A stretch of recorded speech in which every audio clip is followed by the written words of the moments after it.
अंतर्जातीय योग दिवस उपलक्षे रायगड़ा जिलार आंबागुड़ा स्थित विजु पट्टनायक इंडोर स्टाडियम रे जिला प्रशासन और क्रीड़ा विभाग मिलित आनुकूल्य उत्साह और उद्दीपनार सह पालित हो जाइछि।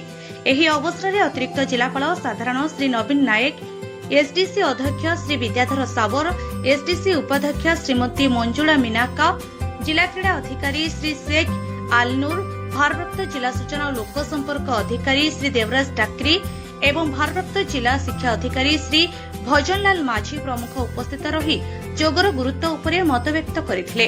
कार्यक्रम में अभिज्ञ योग प्रशिक्षक माने योगाभ्यासर विभिन्न आसन और प्राणायाम प्रदर्शन करथिले। सेमानक निर्देशन में उपस्थित समस्त अंशग्रहणकारी योगाभ्यास करथिले। योग शरीर और मन को सुस्थ रखिबा सहित जीवनशैली को संतुलित करिथाय बोली वक्ता माने मत प्रकाश करथिले।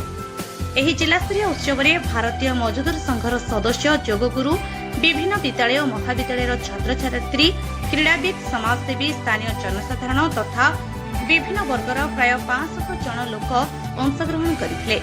समस्ते एकाठी योगाभ्यास करी सुस्थ जीवन पाई योग को दैनंदिन जीवनर अंश करने को संकल्प नेइथिले। रायगड़ारू जिला प्रतिनिधि अजित कुमार भद्रांक रिपोर्ट, आम ओडिशा खबर।